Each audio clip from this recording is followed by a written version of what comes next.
Hello everyone, सभी का स्वागत है आयुष्मान क्लासेस में। मैं अनुज गौतम इंग्लिश ग्रामर के एक बहुत ही इंपॉर्टेंट टॉपिक कंजक्शन को इस वीडियो में आज हम कवर करेंगे। और यदि आप इस चैनल पर नए हैं तो चैनल को सब्सक्राइब करें और बेल आइकन को आप जरूर दबाएं, जिससे आने वाली वीडियो का नोटिफिकेशन आपको सबसे पहले मिले। तो चलिए शुरू करते हैं आज का टॉपिक कंजक्शन। कंजक्शन यानी संयोजक।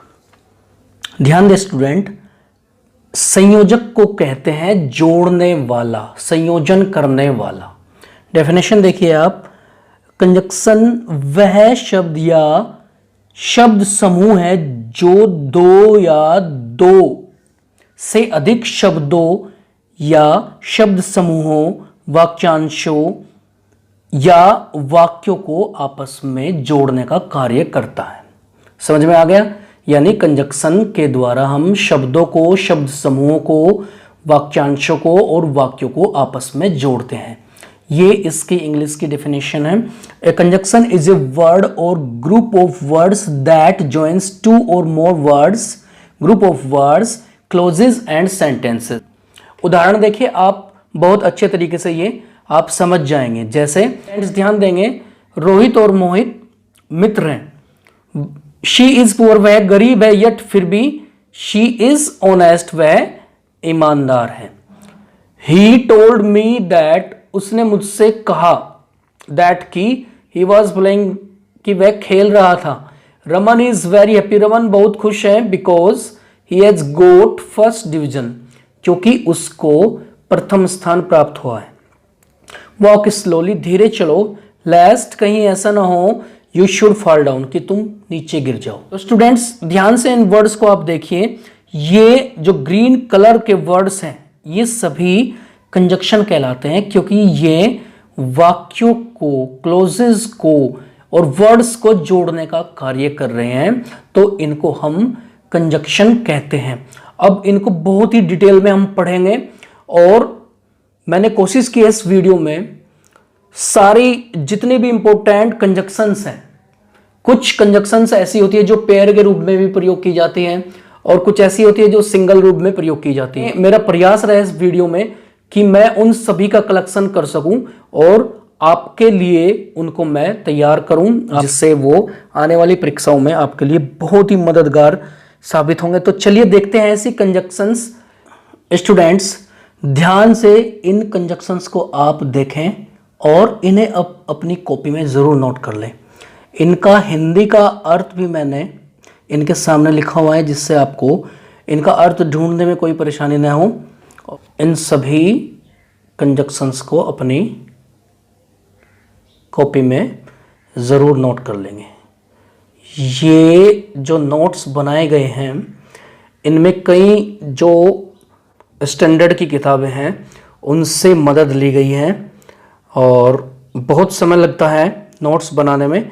एक बार फिर मैं आपको ये सारे कंजक्शंस एक बार फिर दिखा रहा हूँ, तो आप इनको ध्यान से एक बार आप देख लें, स्क्रीनशॉट ले लें, जिससे इन फ्यूचर ये आपके काम आए। और नोट्स के लिए जैसा मैंने आपको पहले भी बोला अपनी वीडियोस में, नोट्स आप ज़रूर बनाएं। तो ये है मुख्य कंजक्शंस। अब इनको हम वन बाय वन करके बहुत ही आसान तरीके से, बहुत ही अच्छे तरीके से डीपली हम इसकी स्टडी करेंगे, जिससे कंजक्शंस के सारे डाउट्स आपके आज क्लियर होने वाले हैं इस वीडियो में। तो इस वीडियो में बने रहिए आप लास्ट तक। वीडियो लंबी ज़रूर होगी लेकिन बहुत ही हेल्पफुल होगी आपके लिए। चलिए इनके प्रकार देख लेते हैं एक बार, यानी टाइप्स ऑफ कंजक्शन। कंजक्शन दो प्रकार के होते हैं। सबसे पहला है ए यानी सबऑर्डिनेटिंग कंजक्शन, यानी आश्रित संयोजक। उसके बाद आता है कोऑर्डिनेटिंग कंजक्शन, यानी समकक्ष या समान पदीय संयोजक। चलिए अब सबसे पहले चलते हैं सबऑर्डिनेटिंग कंजक्शंस किसे कहते हैं। सबऑर्डिनेटिंग कंजक्शन यानी आश्रित संयोजक। ध्यान दें, वे कंजक्शंस जिनका प्रयोग प्रिंसिपल क्लोज के साथ सबऑर्डिनेट क्लोज को जोड़ने के लिए किया जाता है। अब दो नए वर्ड हमारे सामने हैं, प्रिंसिपल क्लोज और सबऑर्डिनेट क्लोज। स्टूडेंट्स ध्यान देंगे, सबसे पहले हमें पता होना चाहिए कि प्रिंसिपल क्लोज कहते किसे हैं। मैं इसकी अलग से डेफिनेशन भी आपको रिटन में दे दूंगा, लेकिन आप समझिए, समझना आपके लिए बेहद जरूरी है। प्रिंसिपल क्लोज यानी मुख्य उपवाक्य। इसकी डेफिनेशन की अगर मैं बात करूं, ऐसी क्लोज, बहुत ही ध्यान से सुनेंगे, ऐसी क्लोज जो अपना अर्थ प्रकट करने के लिए किसी दूसरी क्लोज पर निर्भर न रहे, यानी जो अपना अर्थ स्वयं प्रकट करे, ऐसी क्लोज को हम प्रिंसिपल क्लोज कहते हैं। और सबऑर्डिनेट क्लोज, ऐसी क्लोज जो अपना अर्थ प्रकट करने के लिए प्रिंसिपल क्लोज पर निर्भर करती है, उसको हम आश्रित उपवाक्य यानी सबऑर्डिनेट क्लोज कहते हैं।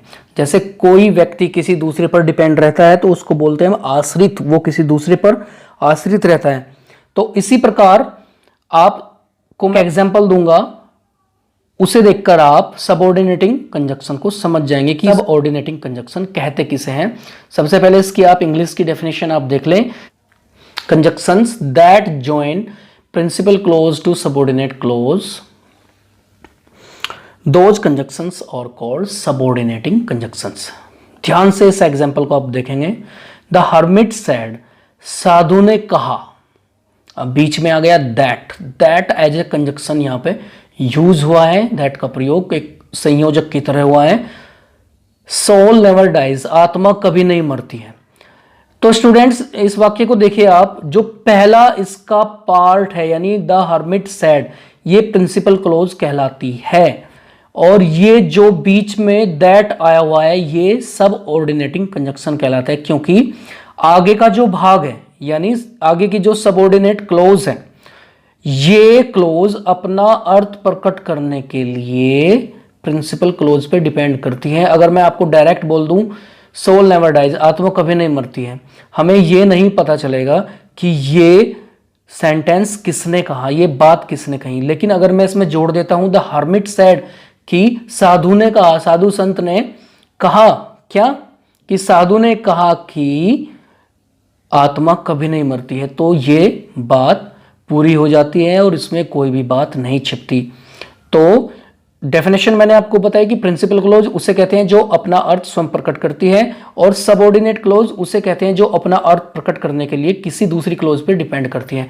और एग्जांपल देखिए आप, बहुत अच्छे तरीके से आपकी समझ में आ जाएगा। जैसे while it rained the children danced, while means दौरान, यानी it rained, बारिश के दौरान, the children danced, बच्चों ने डांस किया। तो इस सेंटेंस में while सबऑर्डिनेटिंग कंजक्शन का कार्य कर रहा है। अगला देखिए, the patient died, the patient died, रोगी मर गया था, after the doctor had arrived, doctor के पहुंचने के बाद रोगी मर गया था। तो इसकी पहली, इसका जो पहला पार्ट है वो प्रिंसिपल क्लोज है, और द डॉक्टर हैड अराइव्ड वो सबऑर्डिनेट क्लोज कहलाता है। और उनके बीच में जो आफ्टर वर्ड का यूज किया गया है, आफ्टर एज ए कंजक्शन इसमें यूज हुआ है, तो ये सबऑर्डिनेटिंग कंजक्शन कहलाता है। इसी प्रकार देखिए एक और एग्जांपल आप, I like this book because it's very useful, मैं इस पुस्तक को पसंद करता हूं क्योंकि यह बहुत ही लाभदायक है। अगर मैं आपके सामने कहूं इट्स वेरी यूजफुल, यह बहुत लाभदायक है, तो आपको पता नहीं चलेगा कि किसके बारे में बात की जा रही है। तो सबऑर्डिनेट क्लोज अपना अर्थ प्रकट करने के लिए प्रिंसिपल क्लोज पर डिपेंड करती है। स्टूडेंट्स ज़्यादा से ज़्यादा एग्जाम्पल मैं इसलिए देता हूँ कि आपकी अच्छे तरीके से टॉपिक बिल्कुल समझ में आ जाए और आपके ये जो कंसेप्ट है वो अच्छे तरीके से आपका क्लियर हो जाए। ये मेंशन नहीं रखता कि वीडियो कितनी लंबी बन रही है। तो चलिए एक बार इनकी डेफिनेशन को मैं एक बार फिर रिपीट कर रहा हूँ। प्रिंसिपल क्लोज देखिए आप, ये लिखी हुई है, आप इनका स्क्रीनशॉट ले सकते हैं और अपनी कॉपी में आप नोट कर लें, ये बहुत ही इंपॉर्टेंट है। आने वाले जो टॉपिक मैं आपको सिखाऊंगा सिंथेसिस के, उसमें क्लोजेस का यूज़ किया जाएगा और ये बहुत इंपॉर्टेंट होगा आपके लिए। तो चलिए आगे चलते हैं। स्टूडेंट्स, सबऑर्डिनेटिंग कंजक्शन को अर्थ के अनुसार निम्न वर्गों में बांटा जा सकता है। ध्यान दें, सबऑर्डिनेटिंग कंजक्शन को हम 9 भागों में डिवाइड कर सकते हैं।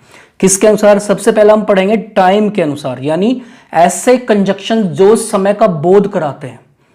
ध्यान देंगे, ये जो ग्रीन कलर के सभी वर्ड्स है, ये सभी समय का बोध कराने वाले कंजक्शन है। इनका प्रयोग हम वाक्य में करते हैं। जैसे एग्जाम्पल देखिए आप, as soon as the thief saw the police he ran. As soon as जो कंजक्शन है वो समय से संबंधित है। इसे हिंदी में कहते हैं जैसे ही। जैसे ही the thief saw the police, चोर ने पुलिस को देखा। जैसे ही चोर ने पुलिस को देखा, ही रन अवे, तो वह भाग गया। तो ये समय को यहां पे शो कर रहा है। तो अगर एग्जाम में इसको अंडरलाइन करके पूछ लिया जाए कि ये कौन सा कंजक्शन है, तो आपका उत्तर होगा ये सबऑर्डिनेटिंग कंजक्शन है और ये समय को शो कर रहा है। और एग्जांपल देखिए आप, the patient had died before the doctor came. Doctor के आने से पहले रोगी मर चुका था। तो बिफोर को इसमें अंडरलाइन किया गया है। तो बिफोर एक समय को सूचित करने वाला कंजक्शन है। तो इनको आप अपनी कॉपी में नोट कर लें। ये सभी कंजक्शन समय का बोध कराने वाले हैं, बहुत इंपॉर्टेंट है। चलिए नंबर 2 देख लेते हैं। प्लेस यानी स्थान, यानी ऐसे कंजक्शन जो स्थान का बोध कराते हैं। वेयर और wherever. She was welcomed wherever she went. उसका स्वागत किया गया। वेयर एवर यानी हर जगह, जहां भी वह गई हर जगह उसका स्वागत किया गया। तो ये जो वर्ड है ये स्थान को प्रदर्शित करता है। अगला एग्जांपल देखिए, वी रीच्ड, हम पहुंचे, वेयर, जहां ए चाइल्ड डाइड, जहां एक बच्चा मरा था। हम उस स्थान पर पहुंचे जहां एक बच्चा मरा था। चलिए नंबर 3 देख लेते हैं। रीजन यानी कारण बताने वाले कंजक्शन। ऐसे कंजक्शन बिकॉज, सिंस, एज, ये कारण बताने वाले कंजक्शन है। जैसे as he is a miser no one likes him. यहां पे एज का मतलब क्योंकि। एज ही इज ए माइजर, क्योंकि वह एक कंजूस है। नो वन लाइक्स हिम, इसलिए लोग उसको पसंद नहीं करते हैं। ही इज वेरी हैप्पी, वह बहुत खुश है। ही इज वेरी हैप्पी, वह बहुत खुश है। बिकॉज ही हैज पास्ड, क्योंकि वह पास हो गया है। तो बिकॉज यानी क्योंकि, कारण इसमें बताया जा रहा है। तो ये सभी क्या कहलाते हैं? ये सभी कंजक्शन रीजन यानी कारण का बोध कराते हैं। तो स्टूडेंट्स 3 प्रकार मैंने अभी तक आपको बताए, टाइम, प्लेस, रीजन। और आशा करता हूं कि ये अभी तक आपकी जो भी मैंने आपको पढ़ाया अब तक इस वीडियो में वो समझ में आ गया होगा। चलिए देखते हैं नंबर 4। नंबर 4 देखिए, यानी रिजल्ट, परिणाम, यानी वे कंजक्शन जो परिणाम का बोध कराते हैं। ठीक है, जैसे ये एग्जांपल मैंने दिया आपको, ये सभी कंजक्शन ये पेयर के रूप में प्रयोग किए जाते हैं और ये परिणाम बताते हैं। आप देखिए एग्जांपल देखेंगे आप समझ जाएंगे आप आराम से। ही इज सो वीक, वह इतना कमजोर है कि, दैट ही कांट वॉक, वह चल नहीं सकता। यानी कमजोर होने के कारण उसका क्या परिणाम हुआ कि वह चल नहीं सकता। तो ध्यान से देखें आप, सो दैट का इसमें प्रयोग हुआ है। तो ये परिणाम बताने वाले कंजक्शन है। स्टूडेंट्स हम पढ़ रहे हैं सबऑर्डिनेटिंग कंजक्शंस के प्रकार। वीडियो अगर आपको पसंद आ रही है, आपको लगता है कि वीडियो से आप सीख रहे हैं और पहली वीडियो से भी आपने सीखा है, तो चैनल को सब्सक्राइब आप जरूर कर लें। यदि आपने अभी तक इस चैनल को सब्सक्राइब नहीं किया है, इस वीडियो को आप लाइक करें और अधिक से अधिक आप शेयर जरूर करें, जिससे दूसरे स्टूडेंट्स भी लाभ उठा सके। चलिए नंबर 5 देख लेते हैं। कंडीशन यानी शर्त बताने वाले कंजक्शन। ऐसे कौन से कंजक्शन है जो शर्त का बोध कराते हैं? देखिए, if, unless, in case, provided, suppose, ये सभी कंजक्शन शर्त का बोध कराते हैं। एग्जाम्पल देखिए, if you eat too much you will fall ill, यदि तुम ज्यादा खाओगे तो तुम बीमार पड़ जाओगे। यह एक कंडीशन लगाई गई है सेंटेंस में कि यदि तुम ज्यादा खाते हो तो तुम बीमार हो सकते हो, बीमार पड़ जाओगे। तो ये कंडीशन बताने वाला कंजक्शन है।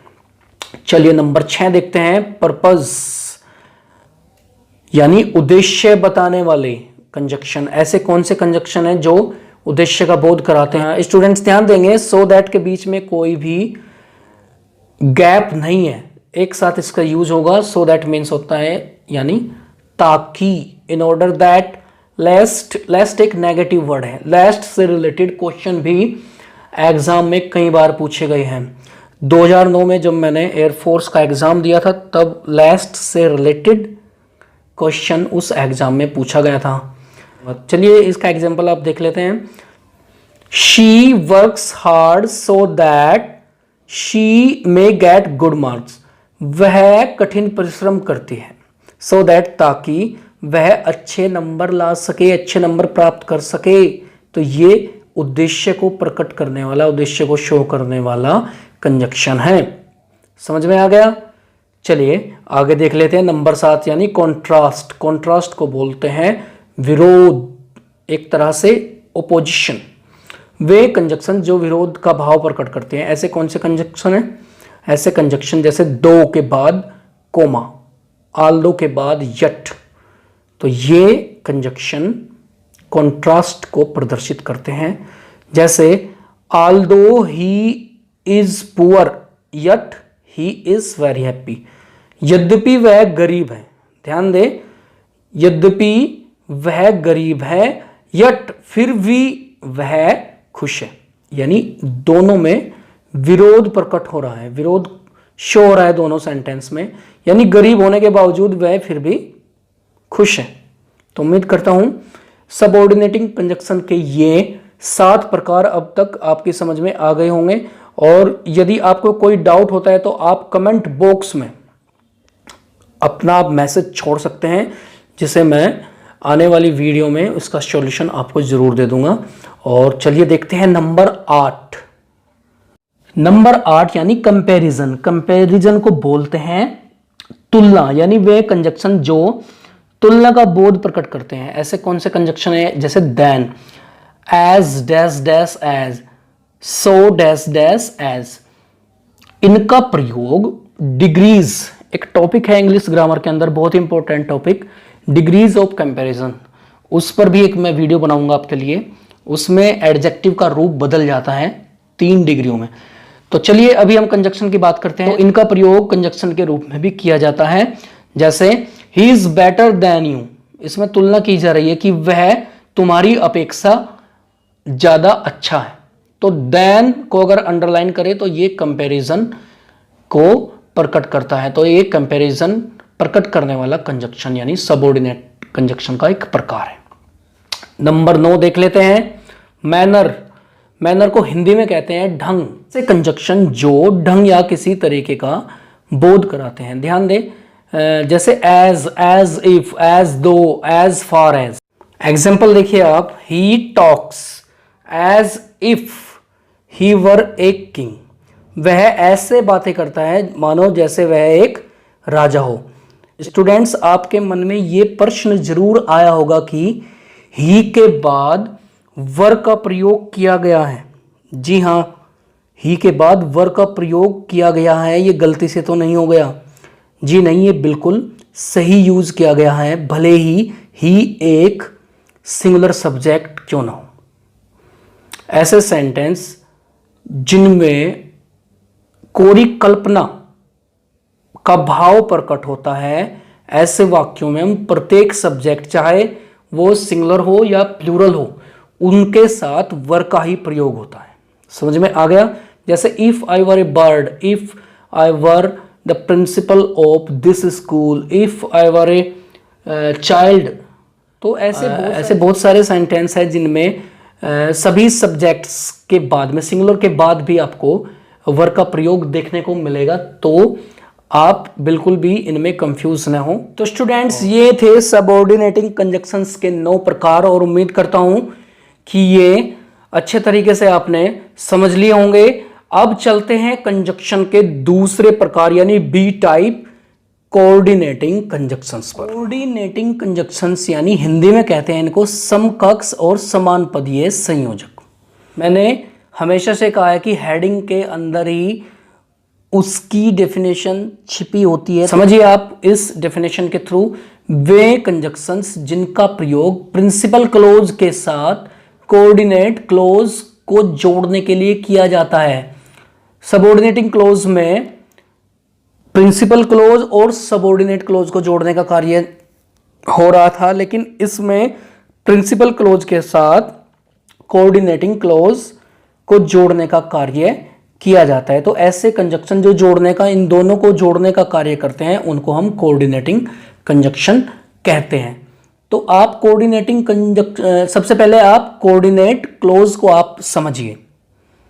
देखिए, जैसे जो महत्व प्रिंसिपल क्लोज का है वही महत्व कोऑर्डिनेट क्लोज का है। समझ में आ गया? यानी प्रिंसिपल क्लोज अपना अर्थ प्रकट करने के लिए किसी दूसरी क्लोज पर डिपेंड नहीं करती, वो अपना अर्थ स्वयं प्रकट कर सकती है। इसी तरीके से कोऑर्डिनेट क्लोज भी अपना अर्थ स्वयं प्रकट कर सकती है, वो किसी भी क्लोज पर, दूसरी क्लोज पर डिपेंड नहीं करती। इसी कारण इसको समकक्ष यानी इक्वल उपवाक्य कहते हैं। समझ में आ गया? और एक और डेफिनेशन यहां पे दी गई है, जिनका प्रयोग इक्वल रैंक के दो क्लोज को जोड़ने के लिए किया जाता है। उम्मीद करता हूं कि आपकी समझ में आ गया होगा, यानी इक्वल रैंक यानी समकक्ष। इंग्लिश की डेफिनेशन आप देखिए, conjunctions that joins principal clause to coordinate clause or called coordinating conjunctions। Example देखिए आप, he is rich but he is not happy। but बीच में आया हुआ है, but से पहले का सेंटेंस आप देखिए, he is rich ये प्रिंसिपल क्लोज है और he is not happy ये कोऑर्डिनेट क्लोज है। अगर आप इनको अलग अलग भी पढ़ेंगे तब भी आप इनका अर्थ आराम से आप निकाल सकते हैं। जैसे ही इज रिच, वह धनी है, तो वाक्य अपने आप में पूरा हो जाता है। But he is not happy, वह खुश नहीं है। तो अगर आप सिंगल सेंटेंस को भी रिपीट करेंगे, ही इज नॉट हैप्पी, वह खुश नहीं है, तो भी आपको उसका आंसर मिल जाता है। इसमें कोई बात हाइड नहीं रह जाती है, छिपी नहीं रह जाती है कि वह खुश नहीं है। तो बट कोऑर्डिनेटिंग कंजक्शन का कार्य कर रहा है। इसी तरीके से सिट डाउन और गो अवे, बैठ जाओ या फिर चले जाओ। New Delhi is a large city and Chandigarh is a clean city. देखिए दोनों क्लोज को आप ध्यान से देखिए। New Delhi is a large city, Delhi, नई दिल्ली एक बड़ा शहर है और चंडीगढ़ एक स्वच्छ यानी साफ शहर है। उम्मीद करता हूं कि कोऑर्डिनेटिंग कंजक्शंस के एग्जाम्पल आपकी अच्छे तरीके से समझ में आ गए होंगे और ये कोऑर्डिनेट क्लोज की डेफिनेशन भी मैंने दी है, आप इसको भी अपनी कॉपी पे आप नोट कर लें। चलिए अब देख लेते हैं इनके प्रकार। ये 4 प्रकार के होते हैं। क्यूमुलेटिव कंजक्शन यानी योग सूचक संयोजक, उसके बाद एडवर्सेटिव कंजक्शन विरोध सूचक, अल्टरनेटिव कंजक्शन यानी वैकल्पिक या चयन सूचक, और इलेटिव कंजक्शन यानी परिणाम सूचक। चलिए इनको एक एक करके अब डिटेल में हम पढ़ते हैं। सबसे पहला है क्यूमुलेटिव कंजक्शन यानी योग सूचक संयोजक। ये कंजक्शंस एक कथन को दूसरे कथन से जोड़ते हैं। Conjunctions that join a statement to another statement are called cumulative conjunctions. जैसे and, as well as, not only, but also, both and, also, now, too, no less than, ये सभी कंजक्शंस योग सूचक संयोजक कहलाते हैं। एग्जाम्पल देखिए, Ram as well as Shyam is coming, यानी राम के साथ साथ श्याम भी आ रहा है। Ritu is a singer and a dancer, Ritu एक सिंगर है और डांसर भी है। He is not only tall, वह केवल वह लंबा ही नहीं बट आल्सो बल्कि स्ट्रॉन्ग मजबूत भी है। तो ये सभी कंजक्शंस क्यूमुलेटिव कंजक्शंस कहलाते हैं। इनको हिंदी में योग सूचक संयोजक कहते हैं। उम्मीद करता हूं कि कोऑर्डिनेटिंग कंजक्शन का सबसे पहला प्रकार क्यूमुलेटिव कंजक्शन आपकी समझ में आ गया होगा। चलिए नंबर 2 की बात करते हैं। नंबर 2 एडवर्सेटिव कंजक्शन यानी विरोध सूचक संयोजक। कंजक्शंस जो दो कथनों में विरोध का भाव प्रकट करते हैं, ऐसे कंजक्शंस को विरोध सूचक कंजक्शन कहते हैं। डेफिनेशन देखिए, conjunctions that show opposition's in two statements, जो दो कथनों में से अपोजिशन को शो करते हैं, ऐसे कंजक्शंस को हम एडवर्सेटिव कंजक्शन कहते हैं। जैसे but, yet, still, while, nevertheless, only, however, whereas, ये सभी कंजक्शंस एडवर्सेटिव कंजक्शंस कहलाते हैं। एग्जाम्पल देखिए, he is rich but he is not happy, वह धनी है लेकिन वह खुश नहीं है। तो दोनों में जो बट है, ये कंजक्शन का यूज जो बट के रूप में किया गया है, ये इन दोनों स्टेटमेंट में, दोनों कथनों में एक विरोधाभास पैदा करता है। जैसे वह धनी तो है लेकिन खुश नहीं है, यानी एक पॉजिटिव बात है लेकिन दूसरी नेगेटिव। तो बट एक एडवर्सेटिव कंजक्शन का कार्य इस वाक्य में कर रहा है। इसी तरीके से शी वॉज ऑल राइट, वह बिल्कुल ठीक थी। ओनली शी वॉज नर्वस, लेकिन वह नर्वस थी यानी घबराई हुई थी। तो इस सेंटेंस में भी अपोजिशन का भाव प्रकट हो रहा है, तो only as an adversative conjunction का कार्य इसमें कर रहा है। एक और एग्जांपल देखिए आप, ही इज इंडस्ट्रियस, इंडस्ट्रियस बोलते हैं मेहनती, हार्ड वर्कर, वह मेहनती है, स्टिल फिर भी he does not get good marks, यानी मेहनती होने के बावजूद भी वह अच्छे नंबर नहीं प्राप्त करता है। तो ये इसका पॉजिटिव पॉइंट है, यानी वह मेहनती तो है लेकिन फिर भी उसे वह अच्छे नंबर प्राप्त नहीं करता है। तो ये इसका नेगेटिव यानी विरोध प्रकट कर रहा है। तो ये सारे वर्ड्स एडवर्सेटिव कंजक्शन कहलाते हैं। और उम्मीद करता हूं कि ये दो प्रकार आपकी समझ में अच्छे तरीके से आ गए होंगे। चलिए देखते हैं नंबर 3। नंबर 3 देखिए, अल्टरनेटिव कंजक्शन यानी चयन सूचक या वैकल्पिक, यानी दो में से किसी एक को चुनना। कैसे? ये कंजक्शंस जो दो कथनों में से एक कथन को चुनते हैं, यानी conjunctions that choose one statement from two statements, जैसे अदरवाइज और एल्स, आइदर और, नाइदर नॉर, ये सभी कंजक्शंस अल्टरनेटिव कंजक्शंस कहलाते हैं। कैसे? जैसे आइदर सिट क्वाइटली, या तो चुपचाप बैठ जाओ, और गो अवे, या फिर चले जाओ, यानी दोनों में से किसी एक को चुनना है, या तो चुपचाप बैठ जाओ या फिर चले जाओ। यू मस्ट रन फास्ट, तुम्हें तेज दौड़ना चाहिए, अदरवाइज, नहीं तो you will miss the train, तो तुम ट्रेन मिस कर दोगे, तुम्हारी ट्रेन छूट जाएगी। चलिए देखते हैं नंबर 4 यानी इलेटिव कंजक्शन, परिणाम सूचक संयोजक। ये कंजक्शंस परिणाम को प्रकट करते हैं, यानी ये रिजल्ट को शो करते हैं। Conjunctions that show result, those are called illative conjunctions. जैसे so, therefore, for, thus, hence, etcetera, ये सभी कंजक्शंस इलेटिव कंजक्शंस कहलाते हैं। एग्जाम्पल देखिए आप, अच्छे तरीके से आप समझ जाएंगे। जैसे he was guilty, so he was punished, यानी वह दोषी था जिस कारण उसको पनिशमेंट किया गया। समझ में आ गया? यानी वह दोषी था, इस कारण उसको दंडित किया गया। तो इसके बाद देखिए, आई वॉज इल, मैं बीमार था, इसीलिए आई कुड नॉट कम, मैं नहीं आ सका, यानी बीमार होने के कारण मैं नहीं आ सका। एक और एग्जांपल आप देखिए, सी कैन नॉट पास, वह पास नहीं हो सकती, फॉर, क्योंकि सी डज नॉट वर्क हार्ड, क्योंकि वह कठिन परिश्रम नहीं करती हैं। स्टूडेंट्स, आपके मन में ये प्रश्न जरूर होगा कि फॉर का प्रयोग तो प्रीपोजिशन के रूप में होता है। जी हाँ, आप बिल्कुल सही समझ रहे हैं। फॉर का प्रयोग एज ए प्रीपोजिशन भी होता है और एज ए कंजक्शन भी। यहाँ पे फॉर मीन्स होगा क्योंकि, तो इसको ध्यान रखें। आने वाले समय में प्रीपोजिशन पर भी एक बहुत अच्छी वीडियो आपके लिए बनाई जाएगी।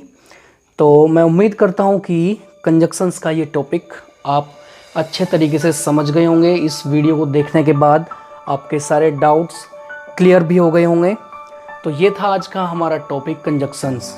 और ये वीडियो यदि आपको वास्तव में अच्छी लगी है तो इस चैनल को आप सब्सक्राइब करें, शेयर करें और सब्सक्राइब करने के साथ साथ इस बेल आइकन को आप ज़रूर दबा दें, जिससे आने वाली वीडियो का नोटिफिकेशन आपको सबसे पहले मिले। तो चलिए मिलते हैं फिर अगली वीडियो में, तब तक के लिए अपना ख्याल रखें। Good bye.